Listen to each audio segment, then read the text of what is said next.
তোর মতো খ্যাত অশিক্ষিত ছোট লোককে আমি আমার হাজবেন্ড হিসাবে জীবনেও মানব না। মানে কি এসবের?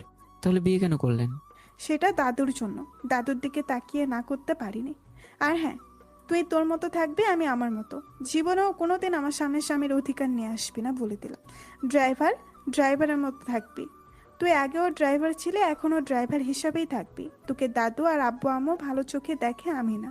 তোদের মতো ছেলেদের আমার ভালো করে চেনা আছে। দাদুকে ফাঁদে ফেলে আমাকে বিয়ে করছিস, আমি সব জানি। কিন্তু শুনে রাখ, খুব তাড়াতাড়ি আমি তোকে ডিভোর্স দিব। শালার এই ছিল আমার কপালে, যার জন্য করলাম চুরি সেই ডাকে চোর। আমি কিছু না বলে রুম থেকে বের হয়ে চলে যাব। এমন সময় প্রেম আবার বলে, ওই কই যাস? তো এখানে থেকে আমি কি করব? আমি আমার রুমে চলে যাচ্ছি। ড্রাইভারের জায়গায় যাচ্ছি। না, যাবি না। মানে কি? যাব না কেন? তুই যদি এখন ওখানে যাস বা ওই রুমে থাকিস, তাহলে সবাই ভাববে আমার আর তোর মাঝে কিছু হইছে। পরে আরো ঝামেলা হবে। বাহ, বুদ্ধি তো ভালোই আছে দেখা যাচ্ছে। আর হ্যাঁ শোন, তুই আমাকে ম্যাম বলেই ডাকবি, মনে থাকবে? আমি হ্যাঁ সূচক মাথা নাড়ালাম। আজ থেকে তুই নিচে থাকবি, খবরদার। ভুলেও আমাকে টাচ করার চেষ্টা করবি না। যদি করিস তাহলে দেখবি আমি তোর কি হাল করি।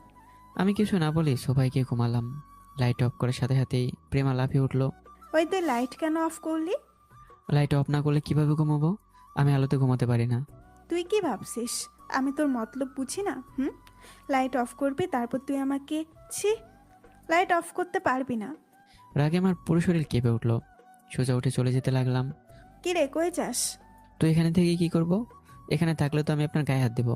তার চেয়ে বরং চলে যাওয়া বেটার। এত খারাপ মন মানসিকতা নিয়ে থাকেন কিভাবে? সবার মন কি আপনার মতো? তোদের ছেলেদের আমার চেনা আছে। যা শুয়ে পড়। শোন, ড্রিম লাইট চালিয়ে রাখ, আমার ভয় করে। আর কিছু না বলে ডিম লাইট চালিয়ে ঘুমিয়ে গেলাম। সকালে চিল্লাচিল্লি শুনে ঘুম ভাঙলো। তাকে দেখি প্রেমাও নেই। আমি এক লাফ দিয়ে উঠে গেলাম। তাড়াতাড়ি করে ড্রয়িং রুমে গেলাম। গিয়ে দেখি অনেকগুলো লোক দাদুকে ঘিরে ধরে আছে। আমি যাওয়ার পর, কি ব্যাপার, আপনারা কারা? আমার ব্যাংক থেকে আসছি।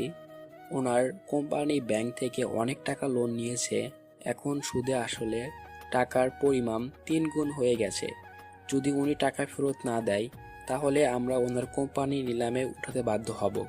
ওনাকে এর আগেও কয়েকবার সতর্ক দেওয়া হয়েছে, বাট উনি কোনো কিছুই করেননি। তাই আজকে বাসায় আসলাম। হয়তো টাকা দিতে হবে, না হলে এই বাড়ি আর পুরো কোম্পানির ব্যাংকে নামে লিখে দিতে হবে। ব্যাংকের লোকটার কথা শুনে যেন আমার পুরো শরীর কেঁপে উঠলো। কি হবে এখন? দাদুর দিকে তাকালাম। উনি অপরাধী হয়ে বসে আছেন। পাশে প্রেমার আব্বু আম্মু দাঁড়িয়ে আছেন। আমি ব্যাংকের লোকটাকে বললাম, স্যার কত টাকা হয়েছে মোট? অনেক টাকা কেন, আপনি দিবেন নাকি? আপনি কে? স্যার আমার কিছু কথা আছে। জি বলুন। আমাদেরকে আরো 6 মাস সময় দেন, আমরা আপনাদের পুরো টাকা দিয়ে দেব। অসম্ভব। এর আগেও কয়েকবার সময় দিয়েছি, আর 1 সেকেন্ডও সময় দেওয়া যাবে না। স্যার আমি আপনাকে কথা দিচ্ছি যে আগামী 6 মাসে যদি আপনাদের টাকা না দিতে পারি, তাহলে আপনার এই কোম্পানি বিক্রি করে দিন। সাথে আমাকে যে শাস্তি